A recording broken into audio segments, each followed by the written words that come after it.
two, three, four.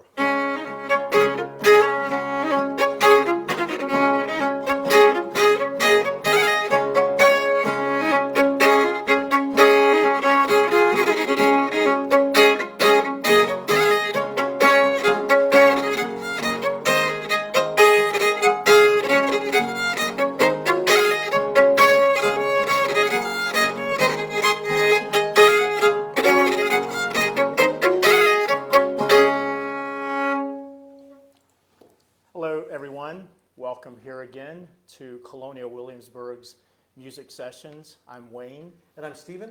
We're going to play a few tunes for you today on the violin or the fiddle, if you will, and the guitar. Along the way, we'll teach you a tune that we believe you'll like. Thanks for joining us. We're going to do a song now that Stephen's going to talk a little bit about.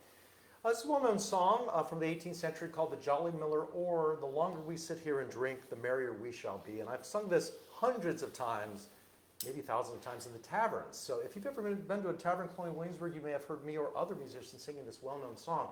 But I want to ask you all to sing along with us here today. The chorus goes, the longer we sit here and drink, the merrier we shall be. Pretty catchy and quite a philosophical song. 1, 2, 3, 4.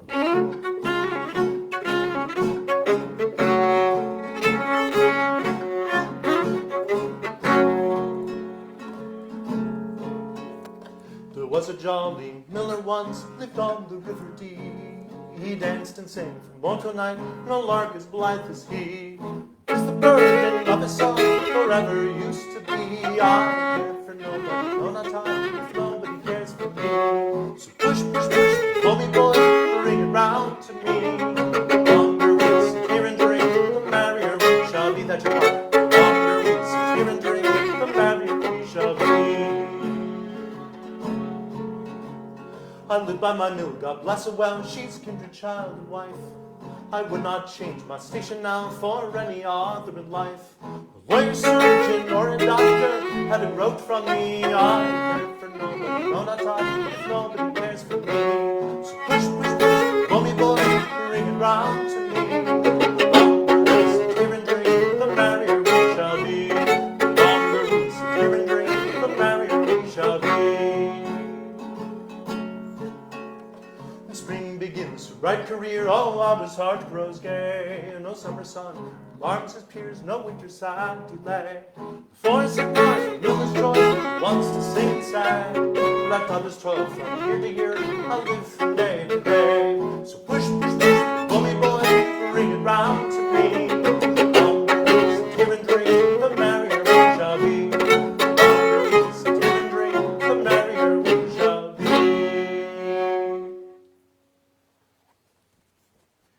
Well, the next tune we're going to play here is a tune that I actually learned from Wayne, and he took this tune to me a couple years ago. It's called The Highland Jubilee. And this song is, or this tune really, is one that I really heard orally, and then I did my own arrangement of it. But we're gonna play this well-known tune together. Often people in the 18th century would learn music that way, would learn music just by listening to each other play, when they would, nowadays we call it jamming, when they would play together.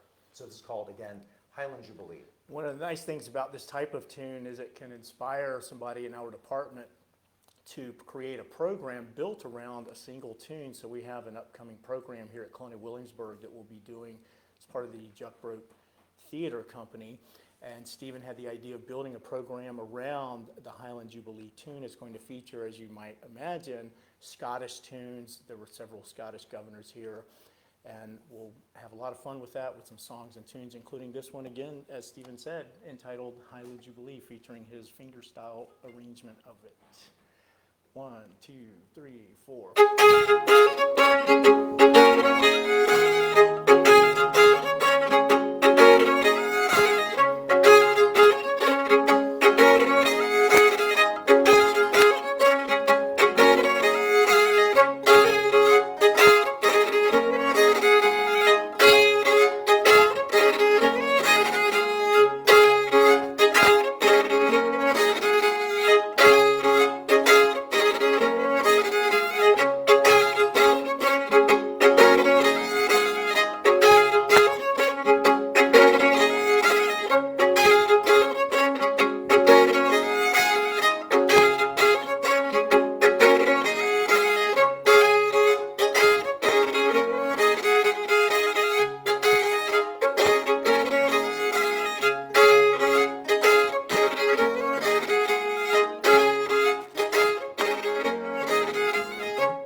Well, we'll do another tune here. This is by a well-known composer from Spain by the name of Gaspar Sanz, and he was born in 1640. Now, we talked about how you would learn a tune by listening to other folks. This is almost the opposite. So I learned this tune by reading the music and memorizing it and playing the music many, many times.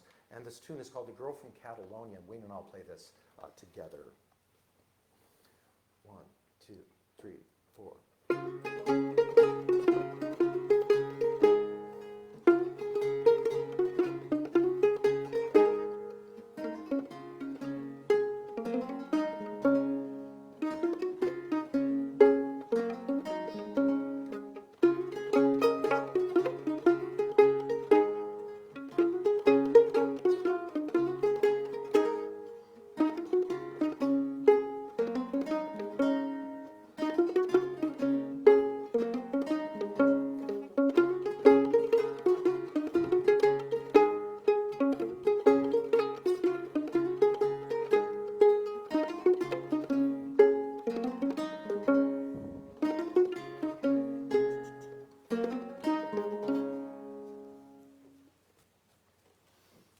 Nice job with that, Stephen. It's Thank fun. you. It's a fun one. We'll be doing that tune when we reopen as part of a program we do titled The Music of Queen Anne's World. Gaspar Sanz was very, very well known in Europe during the latter part of the 17th century and the early 18th century. And that includes, of course, Queen Anne's reign. And she was quite fond of music in general and the guitar very similar to the one that Stephen is playing in particular. Speaking of the guitar, we're now going to do a tune titled The Blackbird. A friend of mine that I used to play with quite a bit in the taverns for years introduced me to a wonderful fiddler named Kevin Burke. And Kevin Burke's recordings have a lot of wonderful Irish fiddle playing on them. It's a lot of fun. And a lot of those tunes really lend themselves well to being played upon the guitar. We have the music posted for you. If you have any questions about anything today or any of the other programs we've done, please feel free to chime in, and we'll take those questions here in a few minutes. And if you want to pull up the PDF for this tune and play along, we're going to play the Blackbird. I want to need to get my guitar. Just want to point out this tune is in 12/8 time, and it's similar in some ways, if you want to think of it this way, as sort of a bluesy type of, it has a bluesy feel. So just think of this sort of rhythm.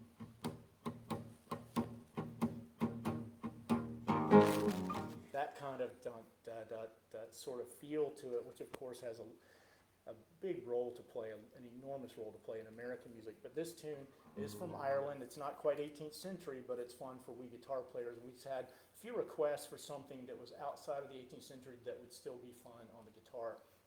And this is again titled The Blackbird. So here we go. We're going to perform it, then we'll unpack it slowly, and then we'll perform it again. 1, ready, play.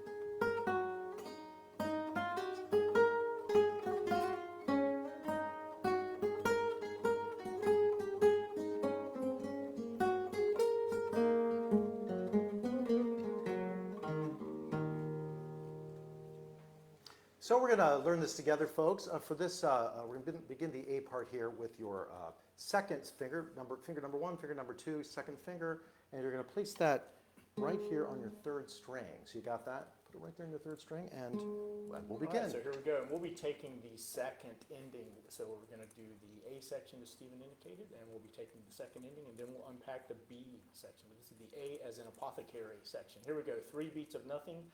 1, ready, play.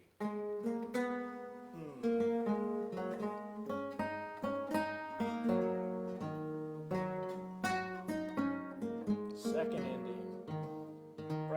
on to the B section, B as in bookbinders. We're going to start with the pickup note to the B section. The B section is the second section. We've talked about this a few times along the way. Here we go.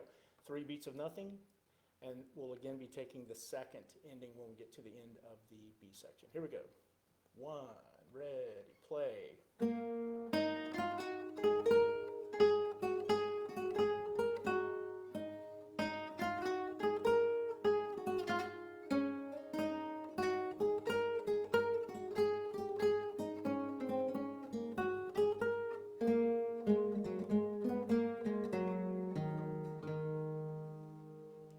Nice. And again, if you have any questions at all about any of the music, the instruments, and so on, please feel free to chime in, and we'll get to those here in a few minutes. We're going to play the Blackbird one more time. Here we go. 1, ready, play.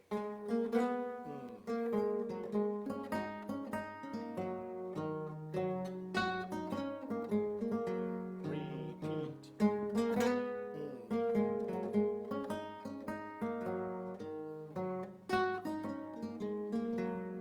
Going on.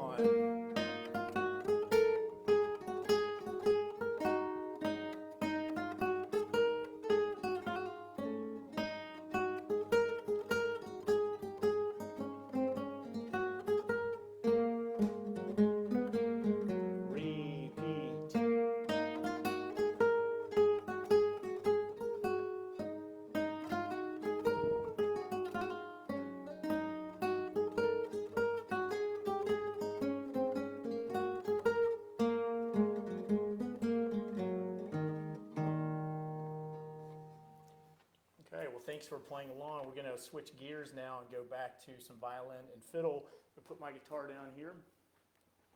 This tune here we're going to play for you all is called La Fête des Villages, and a kind of interesting little tale about the tune for me personally is we started performing here in Williamsburg many, many years ago, but in one iteration of our jobs, we were performing about 3 years ago on our ox cart, and the ox cart would go up and down. I'm pointing over here at Duke of Gloucester Street, but up and down Duke of Gloucester Street, which we also call Dog Street, and every Wednesday afternoon, we would get in that ox cart. It was around 11 o'clock, and we would ride for 20 minutes, and this is often the first tune we would play on the ox cart. People would gather around, take photographs, and we would cheese ball our way the entire time. It was a lot of fun. Those are the cows. Or oxen. So La Fête des Villages, Thomas Jefferson, as you may know, was a violinist, and this is one of the tunes he had in his collection of tunes. He had a lot of music, and perhaps he played this at the palace when he would get together with Governor Fauquier, who was also a violinist, and they'd play some tunes. They were basically violin nerds from time to time. This is La Fête des Villages. So get on the cart with us. Here we go. 1, 2, ready, go.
We're going to do a tune now that has a lot of significance for our nation's military for lots of different reasons. I'll turn a 20-minute story into hopefully about 80 seconds. We'll see how I do with this.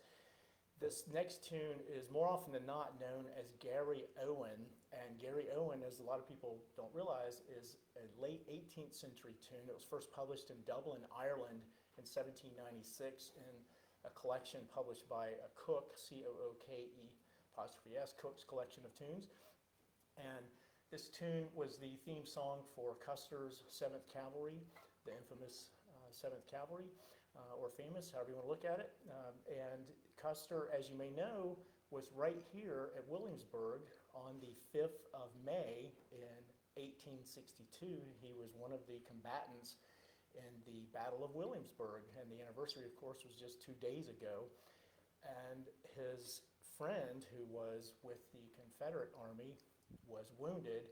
Custer helped him, and his friend was nursed back to health right here at Williamsburg at Bassett Hall. And later that year, Custer came back to attend that gentleman's wedding. He fell in love while he was being taken care of, and Custer was in full regalia in his officer's uniform for the Union troops, and his friend, whose name I'm drawing a blank on, I apologize, he was in his Confederate uniform, and Custer was this gentleman's best man right here in Williamsburg at Bassett Hall. And this is a tune that's associated with Custer in a major way, but we're going to play the 18th century version of it, which those of you that are familiar with the tune Gary Owen will recognize the melody. It's a little bit different. Get my bow here. And when it was first published, it was published as the Gary On. So I think that was about 79 seconds, right? Yeah. Here we go. 1, 2, 3.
Thank you, Stacy. So we have next technique. Yep. So now we're going to do our technique of the week. Last week we talked about playing in the 5th position where you have the fingers ascending and descending. I'm grabbing my guitar here. And if you would, just have your left hand index finger at the 5th fret. Last week we covered this. I'm going to cover this very quickly, where we ascend and descend with these 4 fingers. This particular technique or this exercise is widely used, and it's very, very helpful regardless of the type of music you're trying to study. And I encourage you, as I did last week, to ascend and descend all 6 strings with that in any manner that suits you. What we're going to do now is build on that and add what are known as slurs, S-L-U-R-S. We'll be doing what guitar players refer to as hammer-ons and pull-offs. So when you do a hammer-on, you're going from a lower numbered fret to a higher numbered fret, and your picking hand, in my case, my right hand, is going to pick the first finger note, and my second finger is going to hammer onto the string like a little hammer. So you have this, it's pick, and then my second finger slams down or hammers onto the string like this. So it's pick, hammer, and that's a hammer on, and that is known as a slur. A pull off is when you go from a higher fretted note to a lower fretted note. So here I'll do the opposite, where I'll play my second finger note, and my second finger is going to pull across the string to pluck the lower numbered fret like this. So it's pick, pull off like that. So pick, pull off. So you have hammer on, pick, hammer, and then pick, pull off. And that exercise can be done with any combination of fingers, of course, on any strings. And there are many, many examples of that in use regardless of style of music. It's a very useful technique, and I hope you'll have some fun with that. We don't have a PDF for that. In my view, a lot of times when those sorts of things are written out, it can be a little intimidating, so just rewind that, and you can watch it and practice that with your first and second fingers. And again, we're talking collectively about slurs, S-L-U-R-S. It's just a smooth sound. Okay, so we're going to move on now and do a tune that we played with 2 guitars last week titled Sweet Kate. had a few requests to hear this as more of a kind of a dance tune, a little more upbeat sounding with the fiddle or the violin, if you will, and the guitar, which we're going to do now. So here we go. This is Sweet Kate. Let me get a D chord again, please. One, two, three, four.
Sweet Kate. So we'd like to take any questions that you may have at this time. And thanks again for joining us today. We have lots of upcoming programming, and we're really eager to get reopened. And as soon as we do, we've got lots of new programs that we hope you'll join us for. So we do have a couple of questions. Kathy would like to know what type of guitar you were using, specifically the smaller one. I got you, Kathy. That's a great question. This is called a Spanish guitar. And we called it that in the 18th century to differentiate it from other kinds of guitars, like the Baroque guitar. But more about the Spanish guitar. It's a little bit smaller than your modern guitar. You notice I'm 6'4", and I make it look pretty big, but it's actually fairly small. It's also, you have friction pegs at the top, just like you have on a violin, just like Wayne's violin. So it's structured a little bit differently. And then you have these frets that go all the way up to the sound hole here. And sometimes you'll have a rose or rosette inside of it, but we don't have that in there, rarely if ever, in this particular guitar. Now, this particular guitar was made right here in Colonial, Williamsburg in 1983, and it's my honor to get to play it most days of the week. Great question. And then Aaron would like to know how long you have each been playing. Would you like to go first? Sure. Well, I came to Colonial Williamsburg and started playing here in 1994. So it's quite a long time, since I was 5. I'm kidding, since I was 24. So. And I've been playing here since, I'm not trying to start one upmanship. I started in 92. He knew this was coming, everybody. Yep. That's why I asked him to go first. I started in 92. Aha. But if you're talking about how long we've been playing music here, that's the answer for me. But going back to when we first started, that's for me many, many more years. I've been playing music forever before I even started here, but music has been a lifelong love and passion of mine, and mix that with history and meeting wonderful people from all over the world that visit Colonial Williamsburg. It just means so much, and to have the opportunity to blend history, music, and creativity, and pulling all of the resources together that we have at the wonderful library that we have here, the Rockefeller, is just amazing. Just pulling all of those together, and the teams are so supportive of one another. That's a big part of it. Music is certainly important to me, as you may have guessed from this program and the other ones, and Stephen too. He and I have been playing music together for more than a quarter century, Yep. and it's still a lot of fun, which is perhaps obvious. But great question, and thanks so much for joining us, everyone. We're going to finish up with a tune that we played at the beginning of this show, this program today. It's titled Welcome Here Again, and Stephen and I are part of a music ensemble here that does a variety of programming, and we use the term, we call ourselves or refer to ourselves as the Waterman family. It's a historically plausible music-making family. It's a lot of fun, and we have a program coming up soon titled Summer in the Valley that I encourage you to all attend, and that'll be at the Hennage Auditorium. We also have a Christmas in the Valley program during the holiday season that was a lot of fun the last couple of years, and we'll be doing that one again this year as well. we did a recording for Colonial Williamsburg that is available as a digital download. It's the Waterman Family, and the title of that recording is Welcome Here Again. And it's a wonderful tune, and the tune has a great story that I'll promise I'll get this one in under 80 seconds. So here we go. At the Battle of Bunker Hill, there was a drummer named Robert Steele. He was only 15 years old, and according to Robert Steele, this tune was quite popular with the Continental troops. And this drummer not only survived the battle, but he survived the war and went on to attend a 50th anniversary celebration of Bunker Hill in 1825, of course, and relates that during that celebration, they played some of the tunes that had been popular during the war. So here we have again for you, Welcome Here Again. 1, 2, 3, 4.